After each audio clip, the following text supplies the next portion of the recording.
Want to shift to this? Mitch Trubisky, former Bears friend or foe to some, may be named the Steelers' #1 quarterback. How do you like that? He's been in competition with rookie Kenny Pickett. And as of right now, some Pittsburgh media has even said Trubisky has won the job. Mark Madden. If there was a Steelers quarterback competition, Mitch Trubisky won it.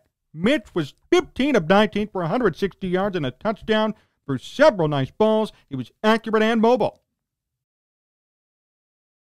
Wow. Told you I'd be following this.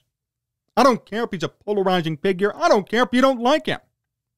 Mitch Trubisky has proven, at least in preseason, he's not a bad quarterback. It doesn't mean he's better than Justin Fields, or the Bears should have kept him. What I'm saying is, for all of you who've said he's a bust, he's horrible, he doesn't deserve to be in the NFL, think again. Mitch Trubisky's done amazing for Pittsburgh in the preseason. He will be starting week 1 for the Steelers. And he may even go all year. He may last the whole season in Pittsburgh. He may win them games, too. He made the wild card last year, but if he does it again, new quarterback Big Ben retires, and it's Mitch Trubisky leading them to a playoff appearance. Entirely within the realm of possibility. Don't sleep on Mitch Trubisky.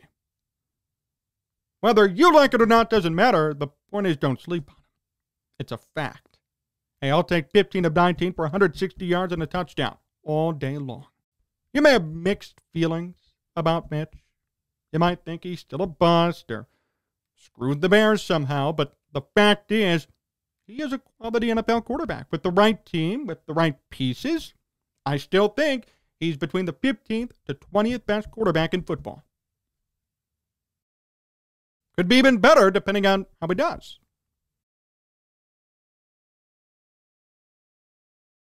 Quote, Trubisky played well enough to give rise to the notion that he might win games and be more than a mere placeholder for Kenny Pickett. Trubisky deserves more respect than he's received since arriving. And this is Pittsburgh media. This is Mark Madden of Pittsburgh newspapers. Funny how the narrative shifts. Here in Chicago, he was blasted. Then the narrative did shift again when Matt Nagy was fired. Now we have many people defecting to the Trubisky camp, and that's fine. Come on in. We're glad to have you. But to those of you who still doubt or still have issues or still hold some grudge against Mitch Trubisky for no reason, I just read you the quote right here. This is Pittsburgh media saying he deserves more respect than he's received. More respect, not less, not the same, more. Because Mitch Trubisky is not a bad quarterback. And what you've been told and what you've believed is a lie. It's like ESPN saying the Bears are going to be the worst team in football. ESPN for years has gone after Mitch Trubisky and the Bears. I choose not to listen. I choose to give the kid a chance. A fair one. Got to remember, Mitch still won 29 games as the Bears starter, with Matt Nagy as his coach. You could argue the defense helped him, and they did. But the fact is, he was the quarterback. He helped them win games. He performed well, and he is the best-rated passer in Bears history, for what it's worth.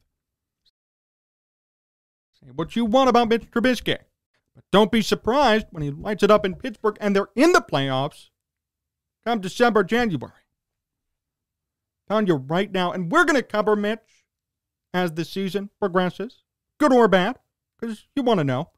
You could say get over it, but all of you watch the Mitch Trubisky content. You care, and that's fine. He's not a bad quarterback. And I have no idea why this is so divisive for people. There are so many people who get so mad about Mitch Trubisky either doing good or even having his name come up, and it makes no sense to me. He's a human being. He's a pretty darn good quarterback. And he's succeeding with another team. What's wrong with talking about it? Oh, I forgot it's because you hate being wrong. And you don't want to be exposed for Mitch doing good. You want to find one thing wrong with him and nitpick so you can tell everybody that he's a one-read option, one-read quarterback, or can't throw the deep ball or has bad arm strength, whatever it is, put it to bed. And watch for yourself. I saw Mitch's throws. They've been making the rounds on social media. His look great. Wake up and take a look. Put your preconceived biases to the side and watch. Watch the videos. Watch the film of Mitch Trubisky making very good throws, pro-rated throws, in the preseason.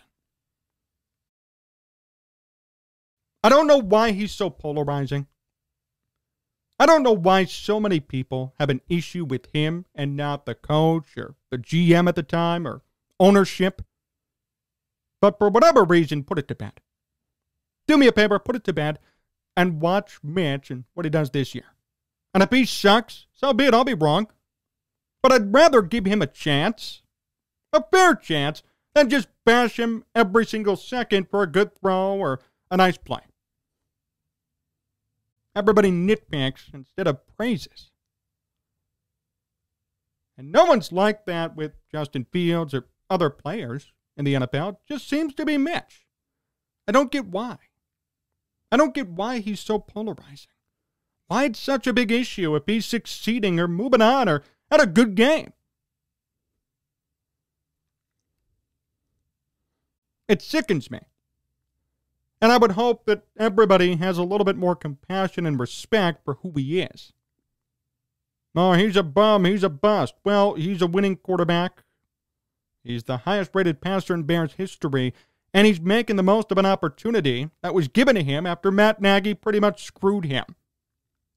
I have a lot of respect for that. I have a lot of respect for somebody rebuilding their image after they were screwed. They didn't have to rebuild their image. They weren't put in that position because of poor play. They were put there because of one person. And he sucked it up, and he was humbled, and now he moved on and has a chance again. I like a good revenge story. And for someone like Mitch Trubisky who didn't even have to do that, it makes it even sweeter to see. We should be rooting him on and praising him, not nitpicking once again and complaining about his era here with the Bears. There were worse eras in Bears history for quarterbacking. Way worse eras. And if you can't see that by now, I'll tell you what, you're part of the problem. Thanks for watching today's show here on VPod TV and YouTube. Really appreciate the time. Remember, you can follow me on Twitter and Instagram at Jon Z Sports and on Facebook at Jon Zaghloul. You can watch more of this show.